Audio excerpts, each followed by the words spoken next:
వీరేంద్ర గారు, సురేష్ గారు చాలా చాలా క్వశ్చన్స్ రేజ్ చేశారు. ఒకటి, మొదటి టర్మ్లో రెండో టర్మ్లో ఉన్నంత స్ట్రాంగ్గా ఇప్పుడు కనిపించడం లేదు. ఆ భయం, బెరుకు, బాడీ లాంగ్వేజ్లో మార్పు కనిపిస్తోంది. నెంబర్ అనేది చాలా పెద్ద ఫ్యాక్టర్ చూపించింది. పెద్ద పెద్ద నిర్ణయాలు తీసుకోలేకపోతున్నారు. రీసెంట్ ఎగ్జాంపుల్ కూడా చెప్పాడు, లేటరల్ ఇది అది కూడా చెప్పారు. సో ఇలా అయితే ఎలా ఈ భావన అయితే కలుగుతుంది, చాలామంది ప్రజల్లో కలుగుతుంది. నాట్ జస్ట్ సురేష్ గారు, లేకపోతే నాట్ జస్ట్ లక్ష్మణ్ గారు, చాలా భావన కలుగుతోంది. వీక్ అయిపోతుందా, నిర్ణయాలు తీసుకోలేకపోతున్నారా, ఇది ఇలా అయితే ఎలాగ, దీన్ని అడ్రస్ చేయకపోతే ఎలా, చేయడానికి ఏమైనా ప్రయత్నం జరుగుతుందా? అదే సార్, ఇప్పుడు ఆఫ్టర్ ఎలక్షన్స్ ఇప్పుడు మనకి హార్డ్లీ ఒక 6 months ఏదైతే పీరియడ్ ఆఫ్ సెటిల్మెంట్ మొత్తం చేసుకున్న తర్వాత ఏవైతే కొత్తగా మనము చేసుకున్నది, ఇప్పుడు after MP elections this the first election phase పోతున్నాము మన జమ్మూ కాశ్మీర్ అట్లా. సో దానికోసం అని ఏవైతే అగ్రెసివ్ గా ఇందాక వారన్నా, definitely I welcome his suggestions and also very facts ఆయన మాట్లాడారు. నుపూర్ శర్మ గాని, రాజా సింగ్ గారు కానీ అట్లాగే. కానీ కొన్ని ఎట్లున్నాయంటే మన దగ్గర సెక్యులర్ నాయకులు ఏదైతే ఉన్నారో, సెక్యులర్ ఎజెండాస్ ఉన్నాయో, హిడెన్ ఎజెండాస్ ఉన్నాయో, అటువంటి వాళ్ళతోటి చాలా కొంచెం దేశంలో ఇబ్బందులు వస్తున్నాయి. తుకుడే గ్యాంగ్లు ఏవైతే ఉన్నాయో వీళ్ళందరూ ఏకమై బీజేపీపై దాడికి దిగుతున్నారు. సో ఈ సమయంలో ఏదైతే ఇప్పుడు అక్కడ రైతులు ఆల్రెడీ చేస్తున్నారు 5 kilometers దారి పెద్ద, అంటే అటు రైతులకి ఏమైనా సింపతి, ఏమైనా ఇచ్చేద్దాం, చాలా స్ట్రిక్ట్ యాక్షన్స్ చేయాలంటే ఒక రైతు మీద లాఠీ ఎత్తారు, రైతు మీద ఫైరింగ్ చేశారు, ఈ రకమైన అలజడులు సృష్టిస్తున్నారు. దాంట్లో ఎంత ఖలిస్తానీ ఫండింగ్ ఎంత ఉంది, దాంట్లో ఖలిస్తాన్లో వ్యక్తులు ఎంతమంది అందులో ఉన్నారు.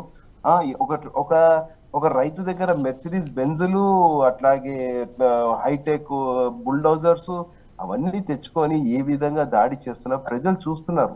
నో డౌట్ పంజాబ్ లో కూడా కమింగ్ డేస్ డెఫినెట్లీ బీజేపీ మొన్న ఎంపీలో బాగానే వచ్చింది మనకి.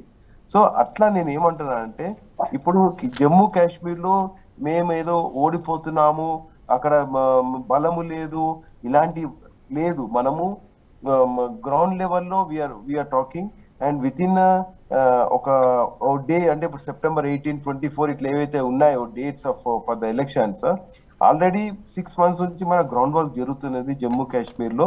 సో దానికోసమని ఫైనలైజేషన్ అంటే ఏ విధంగా ఇప్పుడు ఆల్రెడీ ఇన్ఛార్జెస్ చేస్తారు, లిస్ట్ ఆఫ్ క్యాండిడేట్స్ తయారు చేస్తారు. డెఫినెట్లీ కాశ్మీర్ లో కూడా మనకు పట్టు వచ్చింది, అది మనము బయటికి చెప్పట్లేదు. జమ్మూలో నో డౌట్ మొన్నటికి ఇప్పుడు పర్సెంటేజ్ పెరుగుతుంది. గతంలో 12.3% ఆఫ్ ఓటింగ్ ఉంటే ఇప్పుడు 24 point some change of ratio of voting తీసుకున్నాము గతం 2019 లో. సో అట్లా definitely BJP is progressing, but వారు ఆశించినంత అగ్రెసివ్ గా పోవట్లేదు. ఎందుకంటే మనకి ఇంకా కొంచెం 4 years ఆఫ్ టైం ఉంది. ఆ టైం లోపల కొన్ని అన్ని రకాలుగా ముందలు పోయే ఆలోచనలో ఉన్నాం కాబట్టి అట్ ఏ టైం అన్ని ఇంప్లిమెంటేషన్ చేయలేము.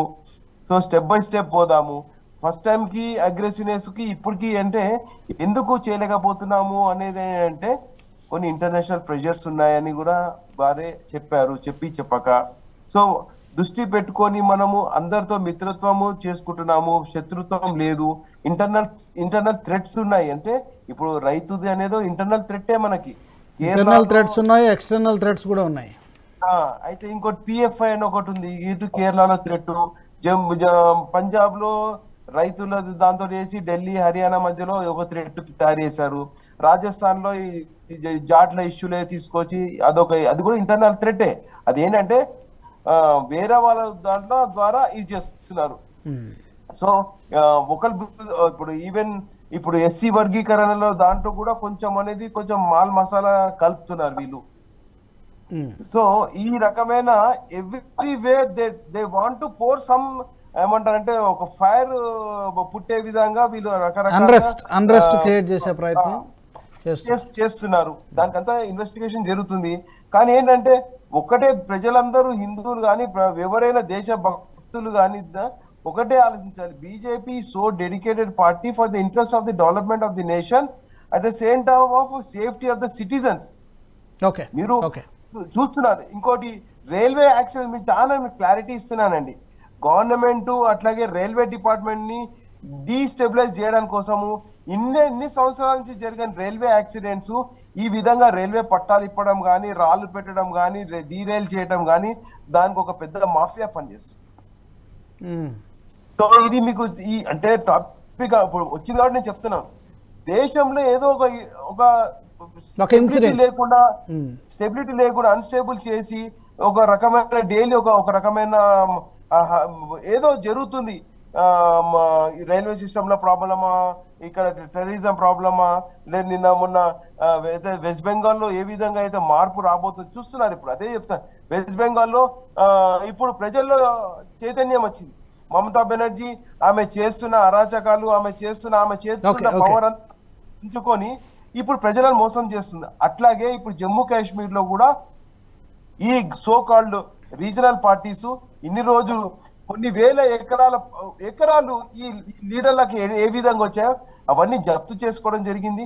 వాళ్ళందరినీ హౌస్ అరెస్ట్ చేసి వాళ్ళ డాక్యుమెంటేషన్ కానీ, వాళ్ళ ప్రాపర్టీస్ కానీ, ఎందుకంటే ఆ టైంలో ఇల్లీగల్ గా ఎన్నో మైనింగ్ చేసి, ఇల్లీగల్ గా ల్యాండ్ కబ్జాలు చేసి వాళ్ళ పిల్లలని అబ్రాడ్ లో పెట్టి ఈ రకంగా చేసింది వ్యక్తులు. వాళ్ళకి ఎవరెవరికి మంచి గుణపాఠం చెప్పి వాళ్ళందరినీ చేసి ఇప్పుడు జమ్మూ కాశ్మీర్ ని ఒక మంచిగా ఒక ఫ్రీ లైఫ్ స్టైల్ తీసుకొచ్చింది. అది భారతీయ జనతా పార్టీ. ప్రజలు చాలా గ్రహిస్తున్నారు. Definitely we are going to flare they and by the grace of Rama. Okay. ఈ వీడియో మీకు నచ్చినట్టయితే లైక్ చేయండి, 10 మందికి షేర్ చేయండి. అలాగే కామెంట్ల రూపంలో మీ అభిప్రాయాలను మాతో పంచుకోండి. Nationalist hub group of channels ను సబ్స్క్రైబ్ చేసుకుని తెలుగునాట జాతీయవాద జర్నలిజాన్ని ప్రోత్సహించండి. ఈ వీడియో కింద ఉన్న బెల్ ఐకాన్ పై క్లిక్ చేయడం మర్చిపోవద్దు.